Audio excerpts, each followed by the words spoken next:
State of the Union address is drawing lots of attention, with some calling it a comeback for U.S. President Barack Obama. From the economy to the Supreme Court justice, he plowed right through all those issues that we've been talking about. Here to weigh in on Obama's speech is Gerald Celente from the Trends Research Institute. Hey there, Mr. Celente. Let's talk first about some of those things the president said last night about the economy. He admitted that he hated, and he used that word, hated, bailing out the banks, but it had to be done.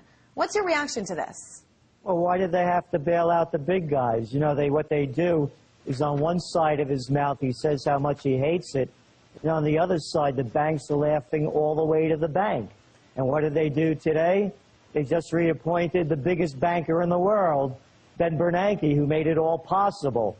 So it's just to appease the people, to make it seem like, oh, they're really getting tough on these guys.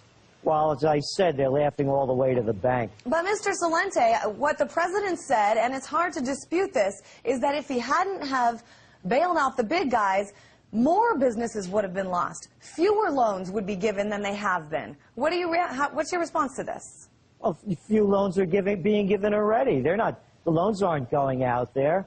And let's, again, look who they bailed out, AIG. Nobody knew what an AIG was in September of 2008. Bear Stearns, just a brokerage firm, the Merrill Lynch mob. Come on, it's one after another. They just keep saying this over and over again until people believe it. It's the old Hitler story. You tell the lie over and over again until the lie becomes the truth. There is absolutely no evidence that if any of these financial firms failed, the world would have collapsed. What would have happened is that capitalism would have worked the way it was supposed to, and that meant that the healthy banks, the smaller banks, the commercial banks, the banks that didn't gamble would have picked up the slack.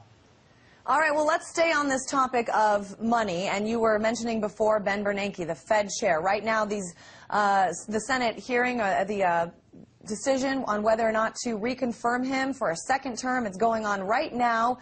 Why do you say that this is a bad idea?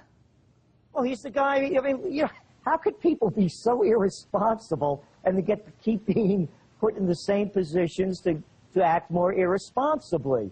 I mean, this all happened under Bernanke. Look, go back to Bernanke, 2007, November. He's telling Congress there is no recession in sight. In December, they officially say we're in a recession. He's been off on everything. He's no genius. All they keep saying is, well, he's a great mind of the Great Depression. He knows all about it. That's like me saying I know how to fix Model T Fords. You just can't keep printing money. This isn't genius at work. All it is pumping money into the system to keep the big banks afloat. Well, what's the solution then? I mean, a lot of people are concerned, even people who don't necessarily love having Ben Bernanke there. A lot of people are concerned if we don't keep him, that's going to be a disaster. Whoever we bring in. Somebody else will fill his spot. This guy dies tomorrow. The world's not going to change. So what is he? He's just a Fed chairman. He's only a front for the Federal Reserve System. What has to happen is that the system has to clean itself. It has to cleanse itself. You can't keep propping up failure. And that's what they do. Whether it's financial failure they prop up to keep it going, or a Bernanke failure to prop them up to keep it going. The only people that become emboldened by their failures and keep getting promoted higher and higher are politicians and these kind of people, these bureaucrats like Bernanke. All right. In real life, you can't get away with this stuff. Let's switch gears for a moment to jobs. President Obama not only announced a plan to bring more of them, but compared this country to other countries to highlight what they're doing right and we're doing wrong. Take a listen. You see, Washington has been telling us to wait for decades, even as the problems have grown worse. Meanwhile, China's not waiting to revamp its economy. Germany's not waiting. India's not waiting.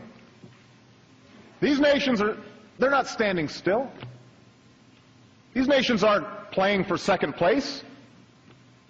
They're putting more emphasis on math and science. They're rebuilding their infrastructure. They're making serious investments in clean energy because they want those jobs. Well, I do not accept second place for the United States of America. All right, Mr. Celente, just wondering what you thought about that. Yeah, this is like a coach at a pep rally or at halftime when the team is behind in the locker room. How could he compare what China's doing? China has $2.5 trillion in reserves. Yeah, they could afford to boost their economy. They're the #1 exporter in the world. Germany? Oh, yeah, try #2 exporter. Where's the United States? Oh, only $12 trillion in debt. These are the kind of lines you throw out to the people who don't know any better. And again, Obama's the perfect coach. This is nothing more than, as I said, a pep rally. You saw it with Pom-Pom Pelosi jumping up and down, cheering on the Congress to stand and rise and sit like seals. And Biden looked like a bobble doll, bobbing his head, yes, after every sentence that Obama spoke. No, this is just theater. That's all it is. You know, they're saying that politics is the second oldest profession. All you had to do was watch last night's political theater. And by the way, it's not only Obama. They did it under Bush. They do it under Clinton. This is just to get the crowd riled up to make it seem like they're doing something. All right. And speaking of riled up, that's what we always like to do with you. Thanks for joining us, Mr. Celente. That's Gerald Celente with the Trends Research Institute.